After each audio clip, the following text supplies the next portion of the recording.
strikes. Sometimes the enemy's defenses are so strong that just accurate shooting is no longer enough. But even for such a situation, there is a solution, and it's waiting for your command far in the rear. Let's talk about artillery strikes and air raids. Calling a fearsome force from the rear is a unique ability of the radio operator class. It doesn't matter if the radio operator is in his specialized squad or if you added him to a squad of another class. The bonus of the radio operator squad is a much shorter pause between the radio calls, as well as the ability to call airstrikes. Artillery. The artillery strike skill is available to any radio operator by default and is applied in 2 clicks. The assigned button brings up the battle map, on which all that remains is to select the strike coordinates. The red circle marks the hit area, about 24 meters of total annihilation of infantry and, if you are lucky, of armored vehicles. Confirm the target and wait. The process takes time. The gunners need to aim and shoot. In a few seconds, 3 ranging shots will hit the target area, and in another moment, the artillery will drop its full force on the doomed piece of land with 16 high-explosive shells. It will blast the infantry to pieces. Tanks will blow up on a direct hit, not to mention rally points, machine gun nests, and other destructible objects, all in the dust. However, it's important to note that both allies and enemies will see the affected area on the minimap, so the enemy will have 10 seconds to escape. Although the artillery does not cause damage to allies, you can't distinguish the target zone from the enemies, and the severe concussion affects everyone. Before calling the next strike, a certain amount of time must pass, which is displayed to the exact second in your combat interface. Do not forget to keep an eye on it. Another important rule is that only 1 artillery strike per team can be active, and there are many who want to use them. If an ally was faster, you will have to wait for your turn. Smoke shells.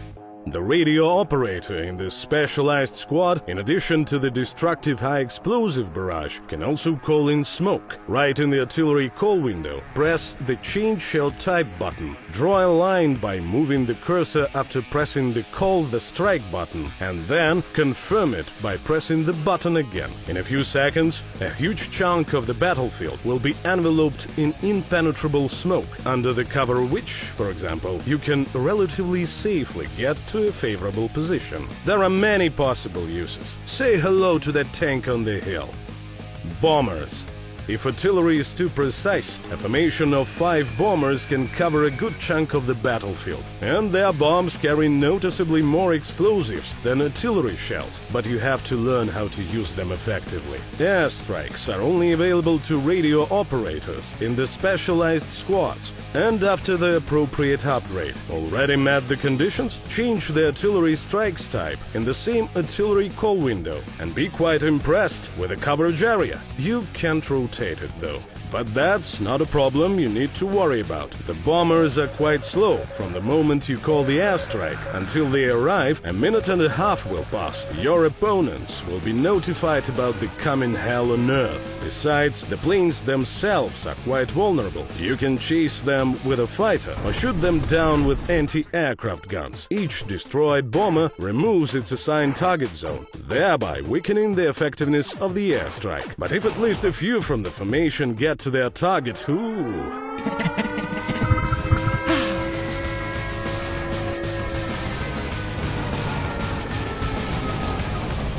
Just briefly about explosives. Everything that explodes in Enlisted is implemented in great detail. The explosion has a shockwave and shrapnel, and while everything is basically straightforward with the former, a sphere of destruction is built around the point of the explosion, weakening towards its edges. With the shrapnel, it's much more interesting. You can hide from them. Get it? No time to escape? The crater from the last explosion, the solid walls, the trenches? Even if you lie down, you can significantly reduce the chance of catching a huge piece of iron. Your squad members, by the way, will repeat after you. Calling artillery on enemies or trying to hide from it. Either way, good luck.